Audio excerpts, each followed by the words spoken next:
करी, क्यों शुरू करी और ये कैसे हुआ और उसको मैनेज कैसे किया? हाउ डिड यू जस्ट जिस हाइपर कैपिटलिस्ट वर्ल्ड में हम लोग रहते हैं, उनका फायदा जो है यही वो स्पिरिचुअलिटी का एंड गुरु का वेलकम टू किमची एंड करी films.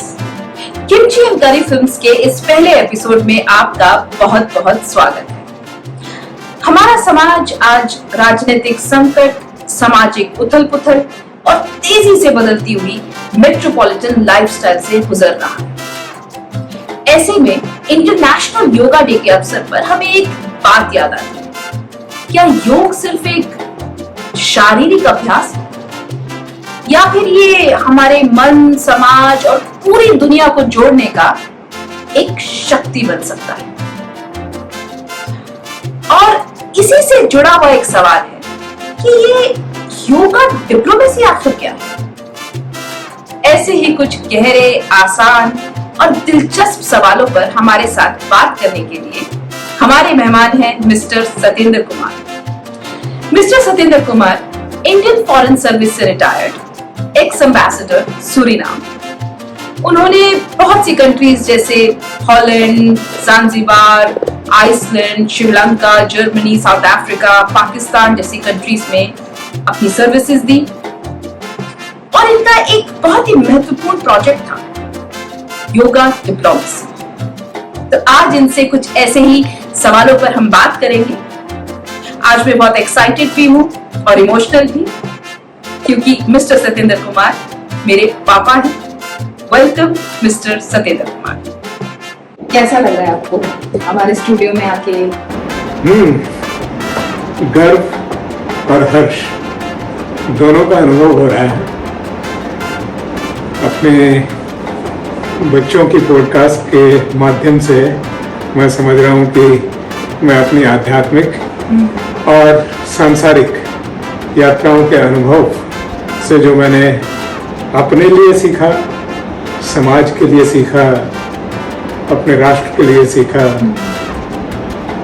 Overall humanity, international community के, क्योंकि मेरा प्रोफेशन एज यू इंट्रोड्यूस्ड रहा है डिप्लोमेसी, और डिप्लोमेसी का एक बहुत बड़ा जिम्मेदारी, उत्तरदायित्व जो होता है वो conflict resolutions and peace on earth, peace for all the living being, मैं समझता हूँ मेरे नज़दीक, तो मुझे बहुत अच्छा लग रहा है।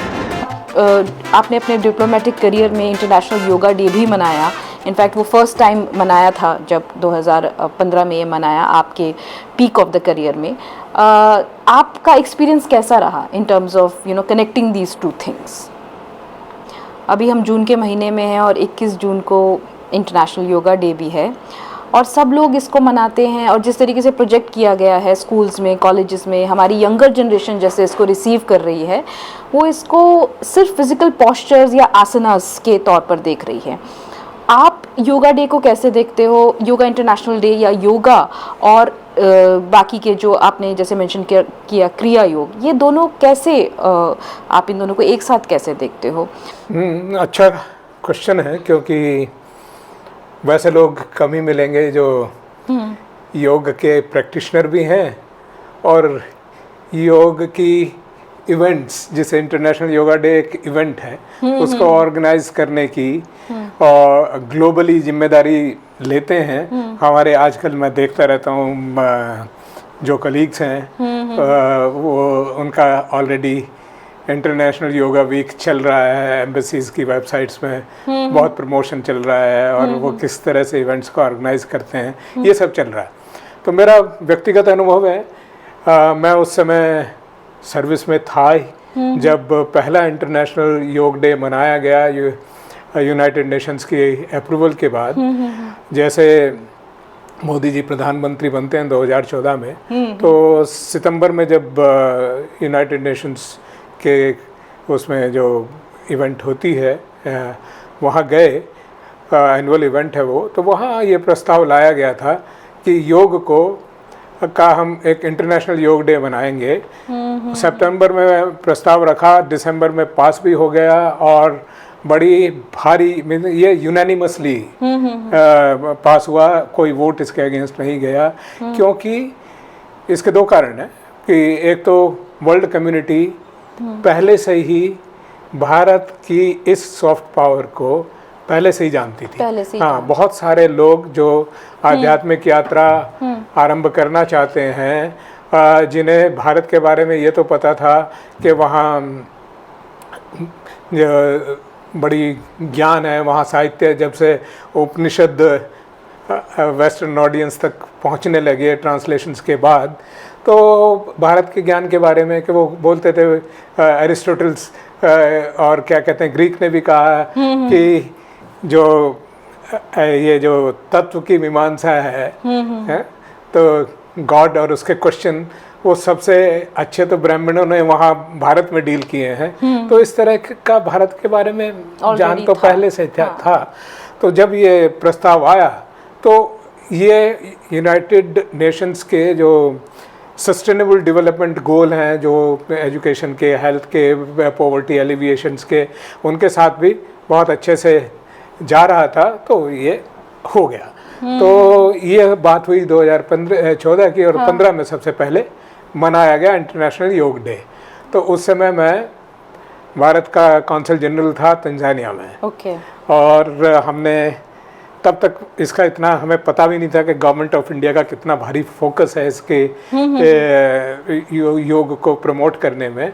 तो हमें जो इंस्ट्रक्शंस आई, इसको सेलिब्रेट करना है, उसके बाद है ना वेबसाइट्स में डालना है, आज ही फ़ोटो भेजनी, अपनी रिपोर्ट आपको आज ही भेजनी होगी। तो ये सब तैयारियां हमने की हैं। और मेरे पास उस समय उस देश में कोई योग के प्रैक्टिशनर भी नहीं थे आसपास ज़्यादा। सिर्फ एक लड़की थी जो ज़ांज़ीबार में थी, तो वो एक्चुअली इंडिया से ट्रेनिंग लेके गई थी दक्षिण भारत में। और एक लड़की योग की अच्छी टीचर थी जो वहाँ के एक बहुत अच्छे रिजॉर्ट के ऊपर फॉरेन टूरिस्ट को योग सिखाती थी। तो उन दोनों को मैंने कार्यक्रम में बुलाया, उन्होंने उस दिन का कार्यक्रम लीड किया, और जो योगा प्रोटोकॉल इंडिया से आता है वो सारा प्रोटोकॉल उन्होंने वहाँ डेमोन्स्ट्रेट किया। और फिर मैंने वहाँ मेडिटेशन लीड की अपने एक्सपीरियंस से, क्योंकि मेरा अनुभव जो है वो आसनों से ज़्यादा है, मेरा ध्यान के ऊपर है। क्रिया योग में हम जिन टेक्निक्स को फॉलो करते हैं वो सीक्रेट है, योगिक वाव है कि वो दूसरे को नहीं बताई, रिवील नहीं की जा सकती, क्योंकि ये दीक्षा आधारित योग है। जैसे मैंने अभी दीक्षा एक्सप्लेन की, तो दीक्षा लेनी पड़ेगी तभी आप उसको प्रैक्टिस कर पाएंगे। जब प्रैक्टिस करेंगे तो आपकी स्पिरिचुअल जर्नी। लेकिन जो ये इंटरनेशनल योग डे है, जो तुम्हारा क्वेश्चन था, तो वो एक्चुअली ज़्यादा आसनों पे आधारित है। और ये आसन का अपना एक इसकी भी अपनी एक यौगिक परंपराओं से निकल के ये आए हैं। इससे पहले इस रूप में इतना ज़्यादा नहीं प्रचलित थे। ये एक्चुअली हठ योग का पार्ट है, उस पर हम बाद में बात करेंगे। ओके। हठ योग से निकले हैं, जिसमें उस यात्रा में तो अब इंटरनेशनल योग डे में तो यह कि एक योग का, एक आसनों का एक प्रोटोकॉल आता। उनका फ़ायदा जो है वो लाभ ज़्यादातर आपका फिजिकल है। ओके। तो उसका स्पिरिचुअल बहुत ज़्यादा फ़ायदा नहीं है। लेकिन जब आप स्पिरिचुअल जर्नी में चलते हैं तो ये जो फ्लेक्सिबिलिटी के पोस्चर्स आप करते हैं, उससे फिर आपको ब्रीदिंग के पैटर्न्स समझते हैं विद योगिक आसनास, तो वो आपके स्पिरिचुअल जर्नी में भी स्टार्टिंग करते हैं। लेकिन इसका मुख्य फ़ायदा जो है, जो बाई प्रोडक्ट इसका है, वो है आपका good health and stress management. और ज़्यादातर लोग अभी इसे इसीलिए कर रहे हैं, आध्यात्मिक जर्नी के लिए तो नहीं कर रहे हैं। पापा, ये दीक्षा क्या होती है? दीक्षा हमारी शास्त्रों से ही चली आ रही है, काफ़ी पुराने समय से। इसका पहला उल्लेख जहाँ तक मैंने पढ़ा है वो अथर्ववेद में आया है। और उसमें ये कहा गया है कि किसी शिष्य को स्वीकारता है जब गुरु, और उसका आध्यात्मिक विकास की जिम्मेदारी, उसका उत्तरदायित्व वो लेता है, वो रेस्पॉन्सिबिलिटी लेता है, तो उसे बहुत एक्चुअली उसके लिए बहुत सेक्रीफाइस करना पड़ता है।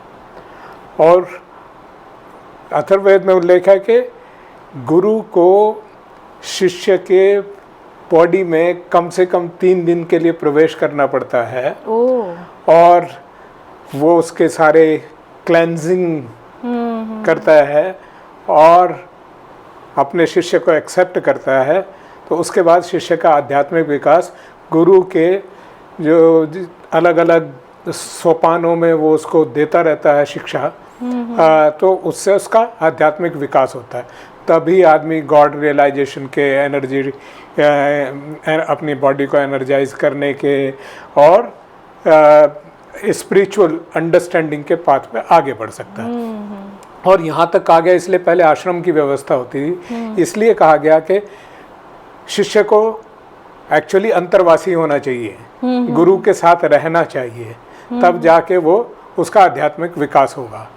तो ये दीक्षा है और दीक्षा की अलग अलग परंपराएं हैं।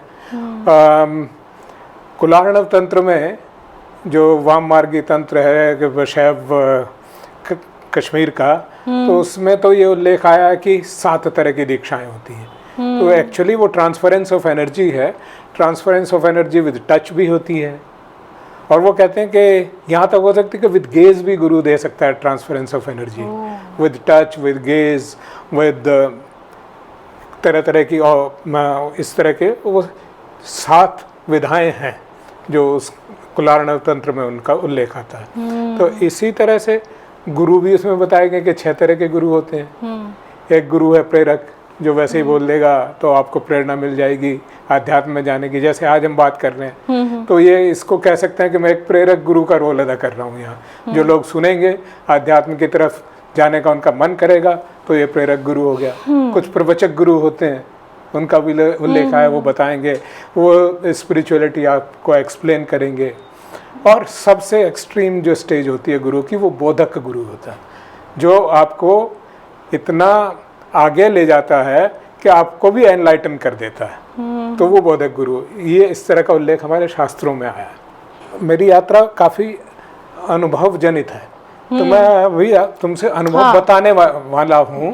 अभी हम बात सिर्फ दीक्षा की कर रहे थे यहाँ। तो दीक्षा भी अपने आप में एक अनुभव है। जैसे मैंने बताया ट्रांसफरेंस ऑफ एनर्जी है। तो मेरी जब दीक्षा हुई तो सबसे पूछा जाता है, उसमें भी मज़े की बात हुई कि गुरुजी 3 लोगों को एक साथ दीक्षा देते थे बिठा के ग्रुप में जैसे।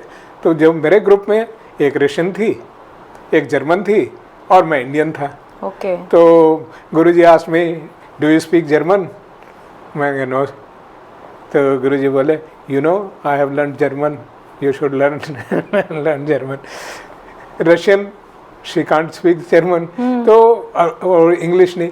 तो इस तरह से लैंग्वेज का आया, लेकिन उन्होंने कहा नहीं कोई बात नहीं, it's energy, so doesn't matter. So he gave me the touch and then they ask वो तो ये चीज़ें सीक्रेट हैं, वो बताई नहीं जाती। तो कौन सी साउंड आई, कौन सी लाइट आई, ये सबसे पूछा जाता है। उन सबसे भी पूछा गया, मुझसे भी पूछा गया, मैंने भी बताया। तो उससे गुरु को ये आइडिया हो जाता है कि ये शिष्य, इसके अंदर कौन सी एनर्जी है और इसको अभी आगे तक एनलाइटनमेंट के पाथ पे ले जाने के लिए अभी गुरु को और कितनी मेहनत करनी पड़ेगी। और गुरुजी हमें कहते हैं कि भाई हमको तो गुरुगिरी करनी पड़ती है, हमें तो आपके लिए मेहनत करनी पड़ती है। आपकी जो इनिशिएशन हुई, आपने जैसे अभी कहा, वो क्रिया योग और योग, ये दोनों कैसे, इनमें क्या अंतर है, आप कैसे देखते हैं इन दोनों चीज़ों को? मैं पहले क्रिया योग के बारे में थोड़ा सा बता दूं। हठ योग और तंत्र से अलग नहीं है। जैसे मैंने पहले बता दिया कि टेक्निक्स तो योगिक वाव के अंदर हम एक्सप्लेन नहीं कर सकते, लेकिन क्रिया योग के बारे में मैं थोड़ा बता देता हूँ। वैसे क्रिया योग आज के ज़माने में बहुत पॉपुलर योग है। हाँ, काफ़ी लोग इसको जान गए, पहले नहीं जानते थे। इसके एक बड़ी लंबी लीनिएज है क्रिया योग की। और क्रिया योग की पॉपुलैरिटी जो वेस्ट में बढ़ाई है सबसे ज़्यादा, वो एक किताब ने बढ़ाई है। वो बुक है autobiography of a yogi by Paramahansa Yogananda. हाँ, मैंने आपने तो मेरे पास देखी है। बहुत से लोगों को मैं रिकमेंड, ये मेरा क्या कहते हैं, ये प्रेरक चीज़ भी है। अभी भी मैं जिम में जाता हूँ, वहाँ भी कुछ लोगों को मैंने कहा कि भाई अब इंटरनेशनल योग डे आ रहा है, आप आसन करते हैं, ये करते हैं, वहाँ योगा के क्लासेस चलती हैं। लेकिन मैंने कहा योग में एक ये भी चीज़ है, इसको भी समझ के देखिए। और मैंने वो ये बुक काफ़ी लोगों को रिकमेंड की and they come back to me. वो कोई ऑडियो बुक सुन रहा है, कोई उसको पढ़ रहा है, और they come back to me and they say thank you very much. हाँ, मैंने कहा तो एक लाइफ ट्रांसफॉर्मिंग चीज़ है। तो योग क्रिया योग क्या है? यह जैसा मैंने बताया, इसकी एक लीनिएज है। वो महाअवतार बाबा जी कहते हैं कि ये विद्या बहुत प्राचीन है। इसका पहला रेफरेंस तो व्यवस्थमनु और फिर क्या कहते हैं गीता में उसका आता है। बट कहा जाता है कि दिस आर्ट कह लो of spirituality, this technology of spirituality मैं कहना चाहूँगा, was lost to the mankind. और फिर क्या होता है कि इसको लहरी महाशय से ये आरंभ होती है इसमें, और उनके जो मास्टर हैं वो हैं महाअवतार बाबा जी। तो उन जो बहुत सारे लोग जानते हैं महाअवतार बाबा जी को, उनकी वैसे कोई अपनी फिगर नहीं है, एक पेंटिंग से आई हुई फिगर है। और मान्यताओं के अनुसार कहीं बद्रीनाथ के ऊपर, कहीं पिछले हज़ारों वर्षों से सेम बॉडी में रह रहे हैं। And he appears only to those people who have attend that level of spirituality, जिसको बाबा जी ब्लेस करने के लिए कभी कभी आ जाते हैं। वो उल्लेख जो ऑटोबायोग्राफी ऑफ योगी में परमहंस योगानंद ने दिया था। और वो कहानी कुछ थोड़ी थोड़ी पूरी नहीं कहूँगा कि बहुत समय हो जाएगा। जो लोग सुन रहे हैं, अच्छा किताब पढ़ें, हाँ इस बुक को पढ़ें। हाँ, तो उसमें ये हुआ था कि लहरी महाशय रेलवे के कर्मचारी थे, और ये काफ़ी पुरानी बात है, मुझे सही से अब मैं याद नहीं कर पा रहा हूँ डेट भी। तो ये तो 19th सेंचुरी की बात है। तो वो उनका ट्रांसफ़र कर दिया जाता है यहाँ अल्मोड़ा के पास पहाड़ों में। तो वहाँ जब उनका ट्रांसफ़र हो जाता है, वो रेलवे में क्लर्क थे, उनका बॉस एक अंग्रेज़ था। तो वो वहाँ बड़ी लंबी यात्रा करके, उस टाइम तो ट्रैवलिंग भी खच्चरों के ऊपर करनी पड़ती थी पहाड़ों में जाने के लिए। तो वो वहाँ पहुँचे। फिर वो पहुँचने के बाद एक दिन शाम को ऐसे घूम रहे थे, वॉक कर रहे थे पहाड़ों में, तो अंधेरा हो गया। अंधेरे उस पहाड़ों का जंगल का अंधेरा, तो कुछ पता ही नहीं लगता वहाँ आदमी। वो भटक गए रात को। तो भटकने के बाद उन्हें उस अंधेरे में एक आवाज़ सुनाई देती है, लहरी लहरी। तो कौन मुझे आवाज़ लगा रहा है? तो वो फिर बाबा जी अपीयर्स टू हिम।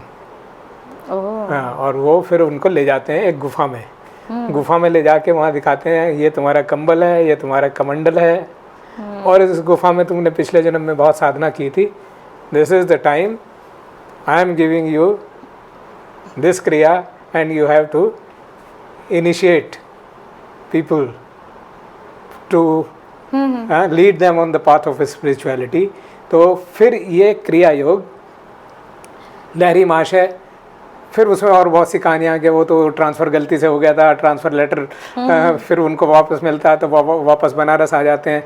और आज भी बनारस में उनका स्थान है लहरी महाशय का। हाँ, तो वहाँ उन्होंने क्रिया योग की दीक्षा लोगों को देनी शुरू की।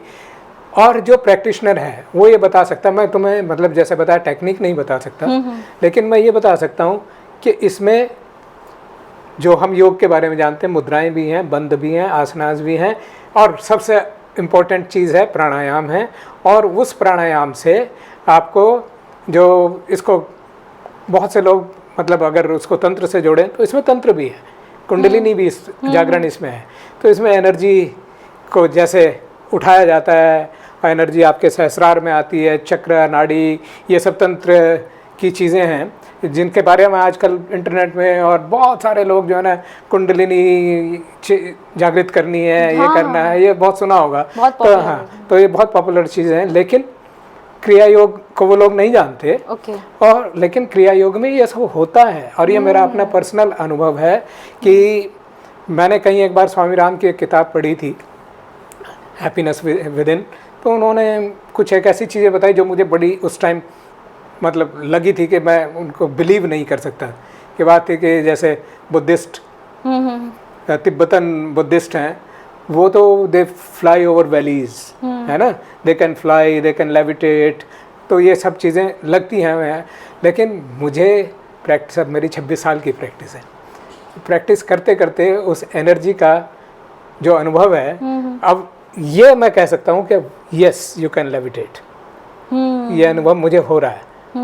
यस, जो महर्षि महेश योगी और अरविंदो ने ये कोशिश की कि हम फ्लाइंग योगी बनाएं जिससे कि वर्ल्ड पीस, क्योंकि वो लोग होंगे कि इतने सारे वॉलंटियर्स अगर इकट्ठे हो जाएं तो हम नैरो नेशनलिज्म के बियॉन्ड ह्यूमैनिटी को एक करने वाली इस तरह की चीज़ें कर सकते हैं।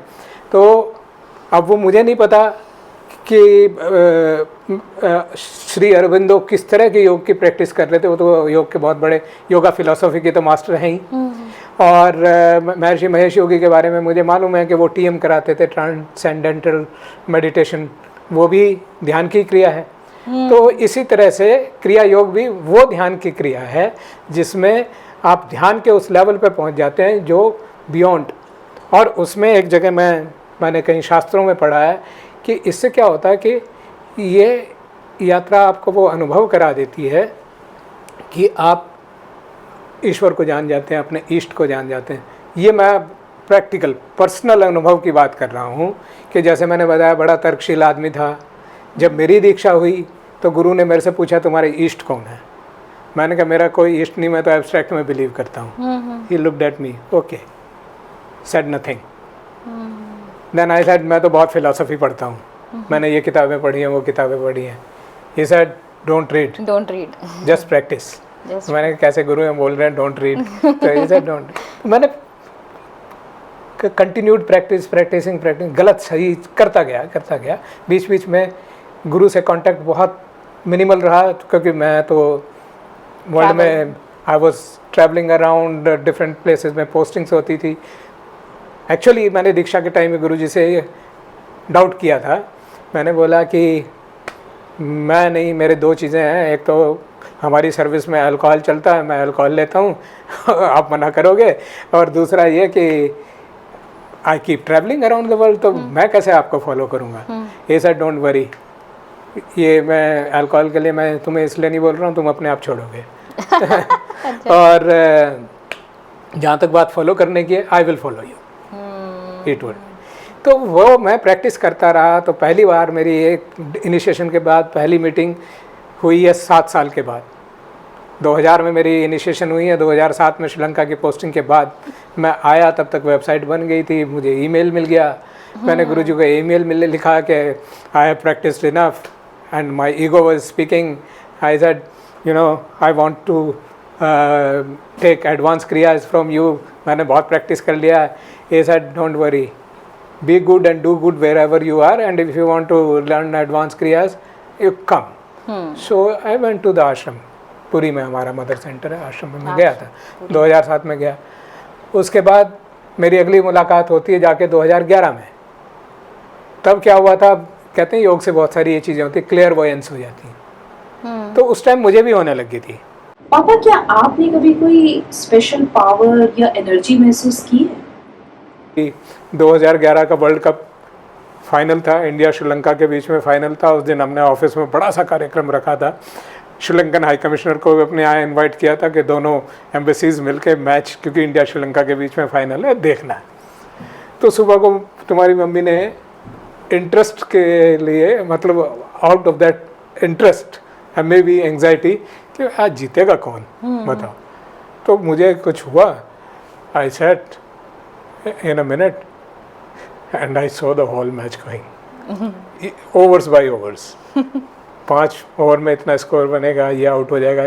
तो मैंने बोला भाई आज तो Sachin and Sehwag they will fail and Dhoni, Yuvraj and गंभीर विल विन द मैच, और श्रीलंका विल स्कोर 273, वो पहले बैटिंग करेंगे, India will chase and India will win.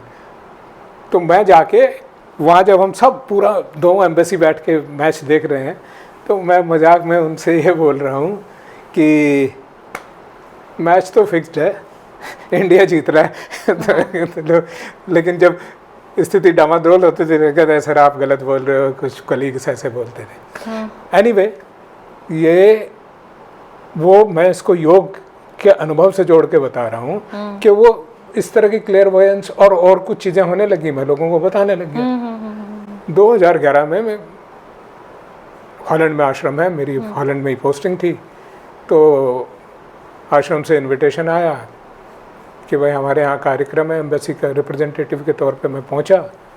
तो एक जो वॉशिंग हैंग हुई थी उसके पीछे बॉडी तो दिखाई नहीं दे रही थी, कोई कार्यक्रम नहीं था कि गुरुजी आएंगे, बॉडी दिखाई नहीं दे रही थी, पैर दिखाई दे रहे थे। तो मैं सोचा मन में एक विश हुई, आई विश ही इज गुरुजी। अच्छा। तो मैं गया, देखा तो वही थे गुरुजी थे। तो मैंने उनके प्रोस्ट्रेटेड उनके पैरों में, तो उसके बाद उन्होंने कहा कम, बिठाया अपने पास, और कुछ ऑडियंस थी लोग। उस टाइम एक क्वेश्चन उनसे सब बहुत लोग पूछ रहे थे, कह रहे कि वो चल रहा था टीवी पे, दुनिया 2011 में ख़त्म होने वाली है, क्या होगा एंड ऑल दैट। तो ही सेड नथिंग, ये जो मीडिया वालों का ब्रेड एंड बटर है, डोंट वरी, ये कुछ नहीं होने वाला है। फिर उन्होंने मेरी तरफ देखा, बोले meditation is not about visualisation. और उस दिन के बाद से मैंने वो कभी नहीं किया। हाँ। अब अगर मुझे कुछ एक्सपीरियंसेस होते भी हैं, so I don't tell. Okay. This is what, because ये स्पिरिचुअलिटी की जर्नी में ये तो छोटी बहुत छोटी चीजें और भटकाव हैं। हाँ, ये आपको भटका देते हैं। तो ये पापा, you have always mentioned yoga diplomacy. ये योगा डिप्लोमेसी क्या है? इसे मैं कहता हूँ ये टेक्नोलॉजी ऑफ वर्ल्ड पीस है, टेक्नोलॉजी ऑफ डेवलपमेंट है, टेक्नोलॉजी, इसमें मैं सारी डिप्लोमेसी लाता हूँ। और इसीलिए मैंने एक स्पिरिचुअल डिप्लोमेसी प्रोजेक्ट भी बनाया था जब मैं एम्बेसडर था। और वो लोगों के साथ शेयर किया था। यहाँ हेड ऑफ मिशंस कॉन्फ्रेंस होती है हमारे यहाँ। हाँ। तो बहुत सारे लोग जो मुझे जानते थे कि मैं तो बड़ा रैशनलिस्ट हूँ, तो मजाक उड़ा रहे थे, अच्छा सतेंद्र क्या स्पिरिचुअल हो गया। तो इस तरह की बातें। पापा, आपकी लास्ट पोस्टिंग बतौर एम्बेसडर सूरीनाम रही, तो उसके बारे में जाहिर सी बात है वो स्पेशल रहा होगा, उसके बारे में आप कुछ शेयर करना चाहोगे? जब मैं एम्बेसडर था वहाँ सूरीनाम में, तो हमने राष्ट्रपति महामहिम रामनाथ कोविंद की यात्रा थी वहाँ। और सही में बताऊं तो मैं तो रिटायर हो रहा था, उनकी यात्रा जून में होनी थी। हाँ। तो अब दिल्ली में पता नहीं या मिसकैलकुलेशन ये हुई कि मैं ही एम्बेसडर रहूंगा। जब मैंने सारी जो भी तैयारियां थी विजिट की, सब तैयारियां कर दी, and I was in Saint Lucia on a call on the prime minister. जैसे जब हम वाइंड अप करते हैं अपना असाइनमेंट, तो वहाँ लोकल डिग्नेटरीज में कॉल ऑन करते हैं, तो आई वाज कॉलिंग ऑन। मुझे दिल्ली से फोन आया कि भाई विजिट की क्या तैयारियां हैं, सब हैं, सब ऐसे बता दिया, but I am retiring on 30th April। No, you will handle the visit? I said no, I can't. मेरी तो क्या कहते हैं पैकिंग हो गई है, पोस्टिंग सब सामान चलने वाला था। तो मुझे एडमिनिस्ट्रेशन जॉइंट सेक्रेटरी ने कहा hold on, I am moving your file, it will go to the prime minister, but I am sure approval will come, stay put.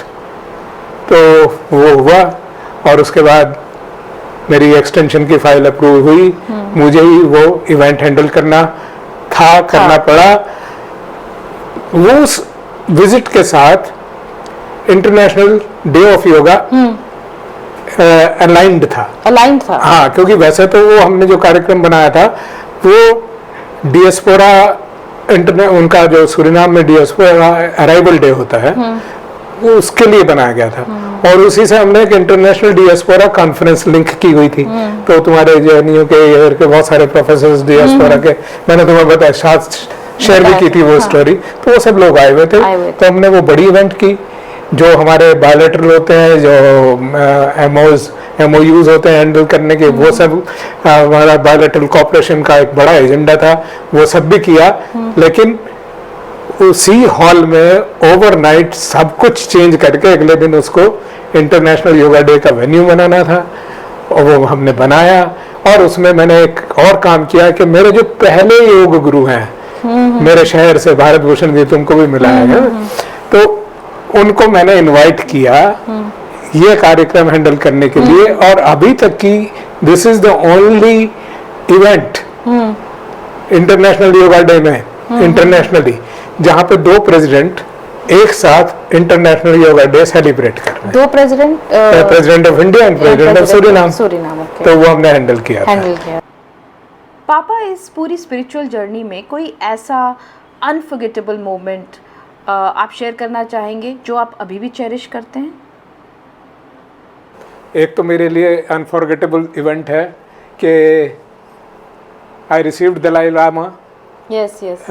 इन क्या कहते हैं आइसलैंड, एंड एयरक्राफ्ट से लेके और वीआईपी लाउंज तक He was holding your hand. he held my hand and I was embarrassed कि भाई I am stealing the whole show, लोग मेरे पीछे पीछे भागे आ रहे हैं और दलाई लामा मुझे लेके जाए जा रहे हैं। तो मैंने एक बार हाथ छुड़ा भी लिया, तो छुड़ा के जब वो लिफ्ट में हम फिर एंटर किए तो वो दलाई लामा ने फिर मेरा हाथ पकड़ लिया और पकड़ने के बाद फिर वीआईपी लाउंज में बैठ के बोले गुरु है तो मैंने कहा क्या?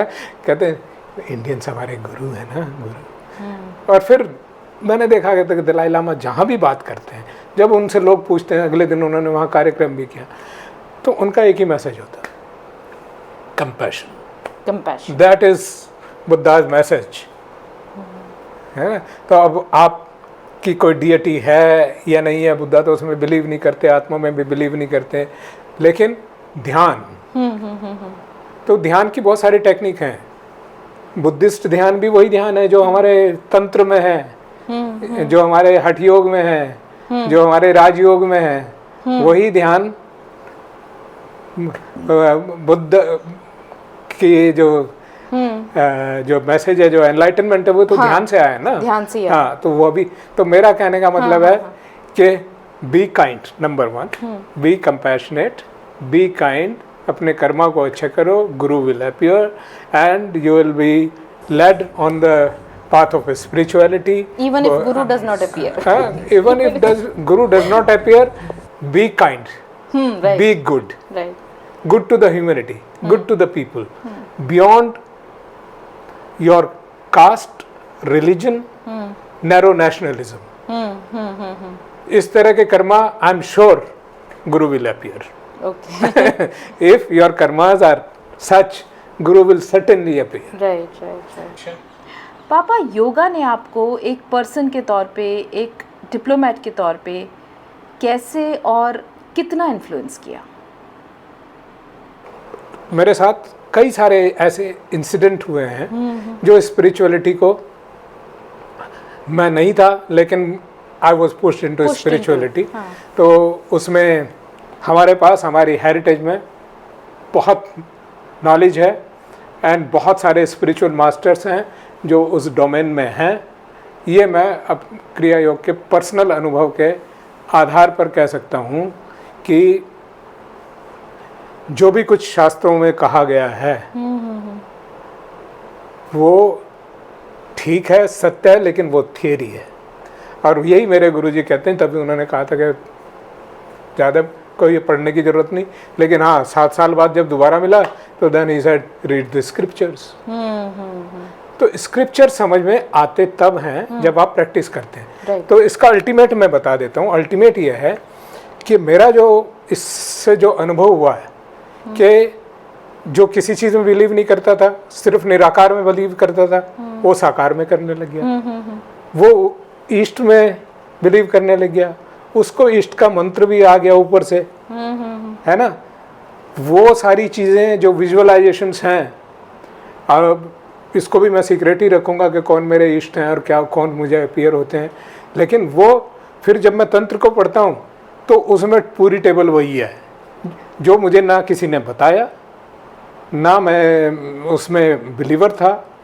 मैं तो बाय बर्थ कभी उस तरह के किसी डीएटी का वो नहीं था, फॉलोवर नहीं। हाँ, फॉलोवर नहीं था, लेकिन मुझे वो डीएटी उसी फॉर्म में जो तंत्र में बॉडी के फॉर्म में डिस्क्राइब की गई है, और वहाँ पे जाके परम शिवम का जो बताया गया कॉन्सेप्ट, शाक्त और शैव का जो कॉन्सेप्ट है, वो मुझे ध्यान से पता लगा, पढ़ने से नहीं पता लगा, प्रवचन से नहीं पता लगा। और ये मेरा मानना है कि good karma may be previous lives also तो Plays a role. हाँ, plays the role, but if your karma are good, your next life is good, so that burden. पापा, ये सेल्फ रियलाइजेशन क्या है? क्या आप कह सकते हैं कि आपको हो चुका है? मैंने सारी पर्सनल अनुभव आधारित बता दिया कि सेल्फ रियलाइजेशन होता है, गॉड रियलाइजेशन होता है, नॉन ड्यूअलिटी का पता लग जाता है। तो जो उपनिषदों में ज्ञान से बताई गई है या गीता में ज्ञान से बताई गई है बात, क्रिया योग आपको प्रैक्टिस से वो बात बताता है। And this is the technology. इस टेक्नोलॉजी से आपको सब पता लग जाएगा ध्यान करते करते, और जो उसमें क्रिया कुंडलिनी प्राणायाम है, इस तरह की चीज़ें हैं। तो मुझे भी यही हुआ कि अब मेरी कोई नैरो दुनिया नहीं है, मेरी दुनिया पूरा सेंटिएंट बीइंग्स हैं, ऑल ह्यूमंस हैं। मैं तो रविंद्रनाथ टैगोर जैसे मानते थे ना कि, या श्री अरविंदो जो बनाना चाहते थे दुनिया को, वर्ल्ड विदाउट बॉर्डर्स हो जाए, ऐसे उटोपिया है। लेकिन जिसने प्रैक्टिस कर ली, जो नॉन ड्यूअलिटी को समझ गया, जो गॉड को रियलाइज कर लिया, तो उसका अपने अंदर तो वो तो क्या कहते हैं, ह्यूमन विदाउट बॉर्डर बन जाता है। ये मेरा पर्सनल अनुभव है।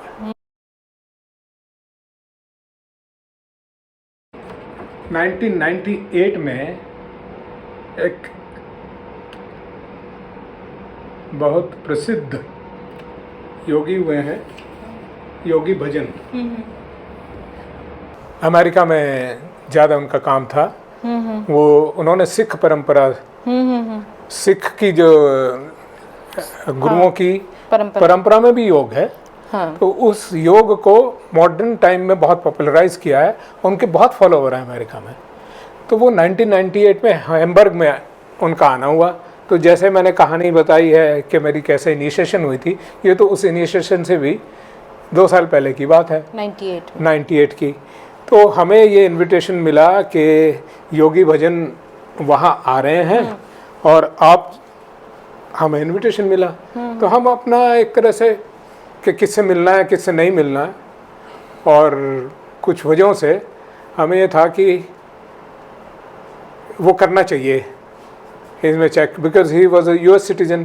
तो उनके जो क्रीडेंशियल्स थे वो हमारे पास ना होके, हमारे पास जो मीडियम होता है वो ये है कि हम वॉशिंगटन में हमारी एम्बेसी है, उससे हम चेक करें। तो उस समय जो आज दिल्ली के लेफ्टिनेंट गवर्नर है सरदार तरनजीत सिंह संधू, वो फर्स्ट सेक्रेटरी हुआ करते थे इंडियन एम्बेसी वॉशिंगटन में। तो हमने उनको एक मैसेज भेजा योगी भजन के बारे में कि भाई योगी भजन हमें इनवाइट कर रहे हैं अपने कार्यक्रम में, ये कौन है, क्या इनके क्रेडेंशियल हैं, ठीक आदमी है कि नहीं है। तो इस तरह का मैसेज भेजा। 2 दिन बाद जवाब आ गया था कि नहीं वो आप उनसे मिल सकते हैं, and he is a very spiritual person, और ये सब उनके सारे क्रेडेंशियल इस्टेब्लिश होने के बाद मैं उनके पास गया, मिला। जब तक तो फिर अगेन मैं तब तक तो तर्कशील ही था, तब तक तो मेरी कोई इनिशिएशन भी नहीं हुई थी। लेकिन उन्होंने मुझे मिला, मेरे से बात की, ब्लेस किया, और उसके बाद ऑन रिकॉर्ड ये लेटर दिया जिसमें से 2 लाइन मैं पढ़ना चाहता हूँ।